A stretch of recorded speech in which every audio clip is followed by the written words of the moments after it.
देवाची उत्पत्ती आहे ती. देव मात्र एकच काम करतो, इकडे बाळाला जन्माला घालतो आणि तिकडे आईच्या स्तनामध्ये त्याच्या भुकेची निर्मिती करून देतो, त्याच्या स्तनामध्ये दुधाची निर्मिती करून देतो. बरं तुम्हाला सांगतो हे पण, ती त्याची भूक जशी वाढेल तसं ते दूध तयार असतं बरं का. जर समजा जन्मलेल्या बाळाला म्हशीचं दूध पाजलं तर जगेल का? होते नाही जगू शकत. का जगू शकत नाही? त्याच्या त्या शरीराची तेवढी पात्रता नाही ते म्हशीचं दूध पचवण्याची, तर ते आईचंच दूध पचवू शकतो. कारण त्या पद्धतीचे त्या क्वालिटीचं दूध त्या आईच्या स्तनामध्ये त्या देवाने निर्माण केलेलं असतं. म्हणून बाळा दुधा कोण करीते उत्पत्ती, वाढवी श्रीपती सवे दोन्ही. तो नाही. अरे बरेच लोक असे आहेत की आईला सुद्धा सांगतात, एखादी आई जर म्हटली अरे मी खूप हाडाची काढक केली, रक्ताचं पाणी केलं, रात्रंदिवस मी तुझ्यासाठी राबली म्हटले, आणि तू आता मला अशी वागणूक देतोस, हे बरोबर नाही. मी तुला दूध पाजलं त्यावेळेस अशी सुद्धा आज अवलाद जन्माला येते की ती आईला सुद्धा सांगते, म्हटले सांग तुझ्या दुधाचा किती खर्च आहे, तुम्ही भरून देतो. अशी सुद्धा अवलाद आज जन्माला आलेली आहे. का आली असेल अशी अवलाद जन्माला? याचं आपण कधीतरी शिवावलोकन केलं पाहिजे. अशी मुलं जन्माला काय येतात? तर त्याला कारण आपण त्यांच्यावरती संस्कार केले नाहीत.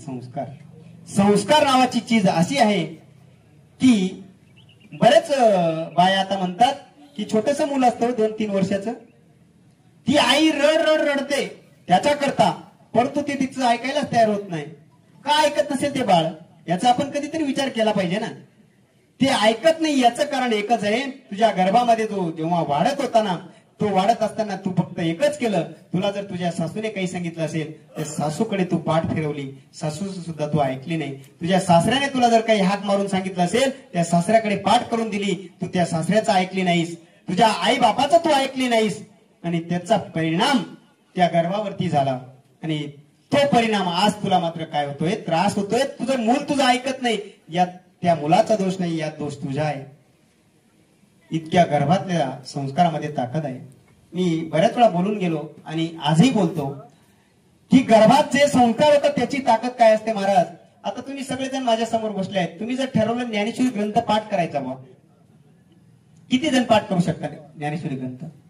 हाय कोणामध्ये शक्ती सामर्थ्य की ज्ञानेश्वरी सारखा ग्रंथ पाठांतर करू शकतो? बस करू शकतो आपण.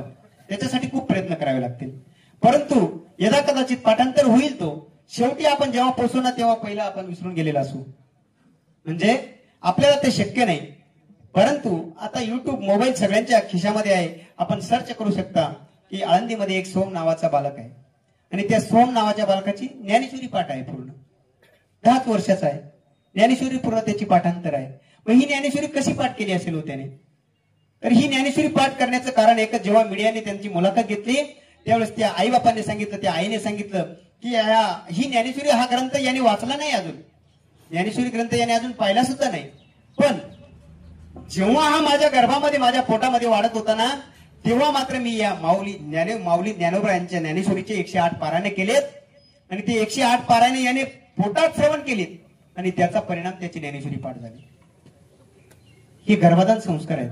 गर्भामध्ये आपण जे संस्कार करू, आणि आत्ताची ती माऊली म्हणते हे बाळ माझं ऐकायलाच तयार नाही. का ऐकत नाही?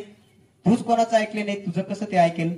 म्हणून जर आपल्या पोटी चांगलं बाळ जन्माला घालायचं असेल तर जोपर्यंत या माता माऊल्यांच्या गर्भामध्ये आपण आपल्या बाळाला जन्म देत नाही ना, तोपर्यंत रामायणासारखे ग्रंथ वाचा, हरिविजय सारखा ग्रंथ वाचा, पांडव प्रताप सारखा ग्रंथ वाचा, महाभारतासारखा ग्रंथ वाचा, शिवरायांची चरित्र वाचा.